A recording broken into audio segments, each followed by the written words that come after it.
Magandang araw po sa inyong lahat. Bali ngayon po, turuan ko po kayo na gumaling po o humusay po sa pag-unawa ng mga Ingles na salita. Gamit po itong mga phrasal verbs po natin na fail through hanggang go on. Halimbawa po, huwag kang papalpak. Don't fail through. Huwag kang pupunta. Don't come over. Huwag kang babangon. Don't get up. Huwag kang gigising. Don't wake up. Huwag kang hihimatayin. Don't pass out. Huwag kang susuka. Don't throw up. Huwag kang papasok. Don't come in. Huwag kang sisipot. Don't show up. Huwag kang makikitulog o huwag kang makitulog. Don't sleep over. Okay? Huwag kang aatras o huwag kang umatras. Don't back up. Huwag kang nagmamadali. Don't hurry up.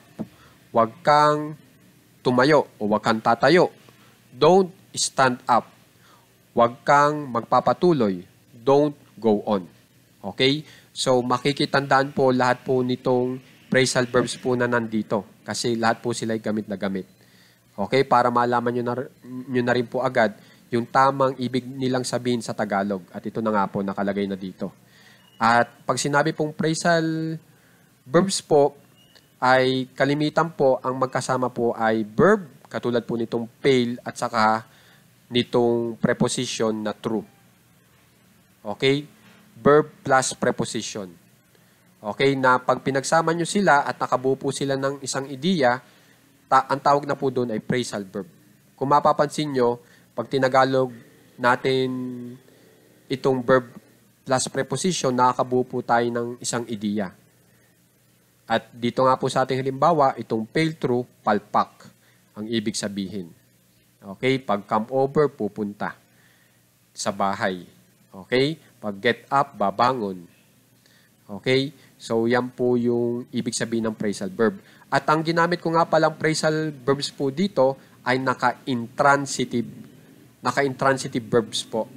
Ibig sabihin ng intransitive ay maski hindi nyo na sila sundan ng iba pang salita, ay maunawaan nyo pa rin sila ng lubusan. Tingnan nyo, nasa hulihan siya. Fail through, nasa hulihan. Come over, nasa hulihan. Hindi natin sinundan ng ibang salita. Pero, lubos pa rin naintindihan doon sa ating sentence na ginawa. Okay? So, ang maganda rin po dito, nakakabuo po agad tayo ng sentence sa tulong nitong wag kang o don't sa English. Yung wag, don't. Yung kang, hindi ko na po translate sa English. Kasi pwede po yan kung ang ating sentence na ginagawa ay nag-uutos. Okay po? Pero kung gusto nyo pa rin i-translate, pwede naman po. You don't fail through. Okay? Wag kang papalpak. Pwede naman po yun. Pero syempre, yung D sa don't, paliliitin nyo na. Kasi ang malaki ng letra dapat ay yung Y. Kung isasama nyo yung U para sa salitang kang. Okay po? So, sana makikitandaan po lahat po ng mga phrasal verbs po natin dito na naka-intransitive verb para humusay po kayo sa pag-unawa ng mga English na salita. Para pag narinig nyo itong pag narinig nyo po itong don't show up, alam nyo na ideya. Huwag kang sisipot. Di ba po ba? So, sana makikipag-aralan ng mahusay para gumaling sa pag-unawa ng mga English na salita. Maraming salamat po.